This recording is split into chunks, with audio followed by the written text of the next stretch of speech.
तथाकथित हिंदू जननायक यांच्या पक्षाकडनं त्यांच्या एका कार्यकर्त्याने पंढरपूर ते अजमेर ख्वाजा गरीब नवाज येथे यात्रा काढलेली आहे. तिथे तो नागरिकांना पंढरपूरवरून ख्वाजा गरीब नवाजला फ्री मध्ये नेणार आहे. मशिदींच्या भोंग्यावरून ज्यांनी ऊर बडवला, उद्धवसाहेब ठाकरे मुख्यमंत्री असताना ज्यांनी मशिदीच्या भोंग्यांवरचा विषय काढून सतत राज्यातलं वातावरण हे दूषित करण्याचा प्रयत्न केला, तीच लोक आज अशा प्रकारच्या यात्रा काढत आहेत, आणि ते पण पंढरपूरवरून. विचार करा, आज ही वेळ मनसेवर का आली असेल?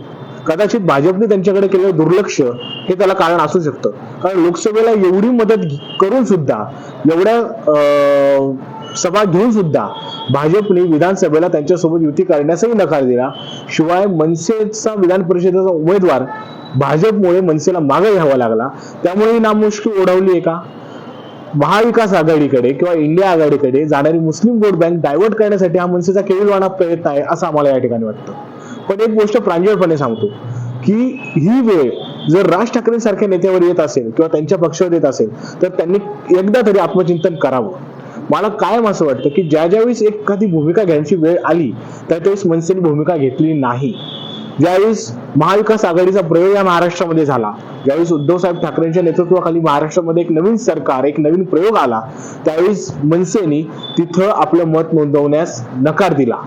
मनसेने अशा कित्येक ठिकाणी तटस्थपणाची भूमिका घेतली. वास्तविक पाहता मनसेने त्या ठिकाणी भूमिका घेणं गरजेचं होतं, पण असं त्यावेळेस त्यांना वाटलं नाही. पण ज्यावेळेस एकनाथ शिंदेंनी गद्दारी केली, नुसती गद्दारी केली नाही तर पक्षावर दावा ठोकला, त्यावेळेस तरी राज ठाकरेंनी काहीतरी भूमिका घेणं अपेक्षित होतं. कारण ही तीच शिवसेना आहे ज्या शिवसेनेसाठी राज ठाकरेंनी कधी काही स्वतःचा घाम गाळलेला होता, हे कोणी नाकारत.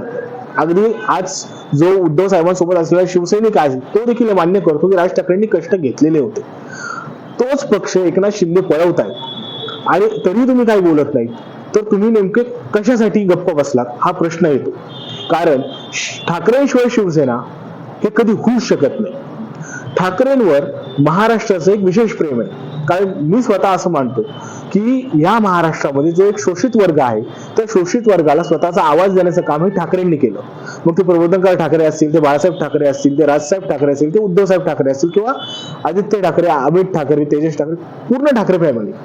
एक तर निश्चितपणे की ठाकरेंनी सामाजिक सलोखा राखण्याचं काम हे त्या लेवलला केलेलं आहे. त्यांनी जात कधीच मानली नाही, त्यांनी धर्म कधीच मानला नाही, राजकारणातही नाही आणि घरातही नाही. असं असताना राज ठाकरे आणि त्यांचा पक्ष अशा वेळेस गप्प बसतो किंवा हे अशा काहीतरी अतरंगी भूमिका घेत असेल तर निश्चितपणे राज ठाकरेंनी एकदा विचार करायला हवा. आणि हे म्हणजे एक चांगला नेता महाराष्ट्रातला म्हणून आम्ही त्यांना हा सल्ला देतो. बाकी राजकारणामध्ये ज्या गोष्टी बोलायच्या असतात त्या आपण कायमच बोलत राहू, पण राज ठाकरेंकडनं आता तरी ही अपेक्षा आहे की ज्यावेळेस महाराष्ट्राचा स्वाभिमान हा महाराष्ट्राकडून हिरावून घेण्याचा प्रयत्न केला जात आहे, मुंबई महाराष्ट्रापासून तोडण्याचा प्रयत्न केला जात आहे, त्यावेळेस तरी राज ठाकरेंनी महाराष्ट्रासाठीची एक अधिकृत भूमिका घेतली पाहिजे. तुम्हाला शिवसेनेसोबत नसेल यायचं, तुम्हाला उद्धव ठाकरेंसोबत नसेल यायचं, तुम्ही नका येऊ. तुम्हाला उद्धव ठाकरेंना काय शिव्या घालायच्या तुम्ही घाला, तुम्हाला आदित्य ठाकरेंना काय शिव्या घालायच्या त्या घाला, पण आपल्यातल्या भांडणांचा किंवा आपल्यातल्या वादाचा फायदा कोणी बाहेरच्याने घेऊ नये याची तरी काळजी घ्या. एवढंच.